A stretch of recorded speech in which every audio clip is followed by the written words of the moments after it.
దాదాపుగా 55-60 ఏళ్ళ వయసు 60 ఏళ్ళ వయసులో ఉన్నాయి. కొట్టి ఒప్పించే కార్యక్రమం కూడా ఆమెతో చేయించే ప్రయత్నం చేస్తే మెజిస్ట్రేట్ దగ్గర ఆమె దెబ్బలు చూపించి జరిగిన విషయం చెప్తే మెజిస్ట్రేట్ తిట్టి పంపించాడు సిఐని. 10 రోజులు వారం రోజుల కింద జరిగిన ఘటన ఇది. రాష్ట్రంలో ఈ మాదిరిగా పరిస్థితులు ఉన్నాయి. రామ్ గోపాల్ వర్మ అంత చూసినాం. వీళ్ళ సినిమాలు తీస్తే తప్పులా? వీళ్ళేం సినిమా తీసినప్పుడు వివేకం అని వీళ్ళ సినిమా తీస్తే తప్పులా? వీళ్ళు ఏం చేసినా వీళ్ళు ఐటీడీపీ ద్వారా ఇష్టం వచ్చినట్టుగా వీళ్ళని రన్ చేసినా నష్టంలా, తప్పులా? వీళ్ళు ఎవరి మీద ఏ రకమైన మాట్లాడినా తప్పులా? రామ్ గోపాల్ వర్మ చేసిన సినిమాకు సెన్సార్ బోర్డు అప్రూవల్ ఉంది. సెన్సార్ బోర్డుకు పోయింది, సెన్సార్ బోర్డు అప్రూవల్ వచ్చింది. అప్రూవల్ వచ్చినాకనే రిలీజ్ చేసినాడు. సో మళ్ళీ ఆయన సెన్సార్ బోర్డు అప్రూవల్ వచ్చిన తర్వాత నువ్వు రిలీజ్ చేసిన సినిమాకులో ఆయన సినిమా తీయడం తప్పు అన్నట్టుగా నువ్వు ఆయన మీద కేసులు పెడితే, ఆయన నువ్వు పిలిపించే కార్యక్రమం చేస్తూ ఉంటే, ఆయన నువ్వు అరెస్ట్ చేయాలని ప్రయత్నం చేస్తూ ఉంటే ఇల్లీగల్ డిటెన్షన్ కాదా ఇది? సెన్సార్ బోర్డులు ఎందుకు ఉన్నాయి? సెన్సార్ బోర్డు అప్రూవల్ వచ్చిన తర్వాత నువ్వు చేస్తూ ఉండేది ఏంది? మళ్ళీ ఫిలిం ప్రమోషన్ అంటావు. నీకు నచ్చిన వాళ్ళని మాత్రం ప్రమోట్ చేస్తే ఫిలిం ప్రమోషన్, మిగతా వాడు ఎవడైనా కానీ నీకు వ్యతిరేకంగా సినిమా తీసినా ఏమాత్రం వ్యతిరేకత ఉన్నా కేసులు పెట్టడం, అరెస్టులు చేయాలని ప్రయత్నం చేయడం, ఇది రాష్ట్రంలో జరుగుతూ ఉన్న పరిస్థితి. మా చంద్రయ్యనే ఉన్నాడు, మా చంద్ర మీద కూడా ఎమ్మెల్యే చంద్ర మీద కూడా ఇల్లీగల్ కేసులు, సోషల్ మీడియా. నీ మీద కేసు ఏం చంద్ర? రాష్ట్రంలో ప్యాకాట్ జరుగుతూ ఉందని చెప్పి ఆయన నియోజకవర్గం ఉదాహరణగా చూపిస్తూ ఆయన నియోజకవర్గంలో ఉన్న ప్యాకాట క్లబ్బులు ఇక్కడ జరుగుతూ ఉన్నాయని చెప్పి ఆయన పోస్ట్ పెట్టినందుకు ఆయన మీద కేసు.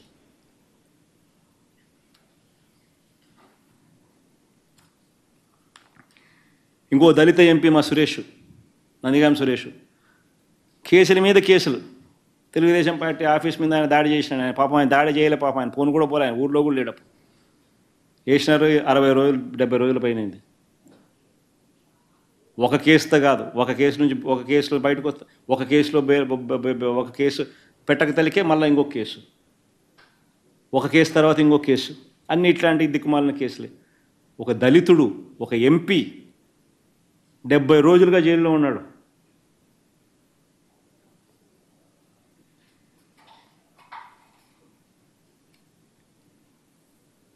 ఇంకొక దళిత ఎమ్మెల్యే చంద్ర, ఇంకో దళిత ఎమ్మెల్యే తనకు నియోజకవర్గంలో ప్యాకాట జరుగుతూ ఉంది, పలానా చోట జరుగుతూ ఉందని చెప్పినందుకు కేసు. ఇంకొక దళిత ఎమ్మెల్యే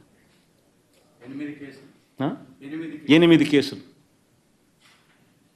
ప్రశ్నించినందుకు 8 కేసులు. మాజీ మంత్రుల మీద కేసులు, కొడాలి నాని, అంబటి రాంబాబు, రోజా.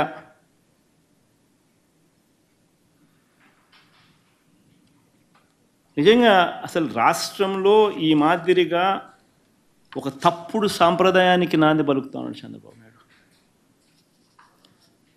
ఒకవైపున కేసులు, ఒకవైపున ఎవడైనా మాట్లాడితే అన్యాయంగా వాళ్ళ మీద దూషించడం, మరోవైపున దుష్ప్రచారాలు. వీళ్ళే దగ్గరుండి చంద్రబాబు నాయుడు స్వయాన టాపిక్ డైవర్షన్ చేయడంలో ఎంత స్పెషలిస్టు, తప్పుడు ప్రచారాలు చేయడంలో ఎంత స్పెషలిస్టు, అబద్ధాలు చెప్పడంలో ఎంత స్పెషలిస్టు, మోసాలు చేయడంలో ఎంత స్పెషలిస్టు చంద్రబాబు నాయుడు గురించి మనం అందరికీ తెలుసు. క్యారెక్టర్ అసాసినేట్, ప్రత్యర్థిని అటువైపున ఉన్న వ్యక్తి క్యారెక్టర్ అసాసినేట్ చేయడంలో ఏ రకమైన ప్రసిద్ధి చెందినాడో చంద్రబాబు నాయుడు గురించి మనం అందరం చూసినాం.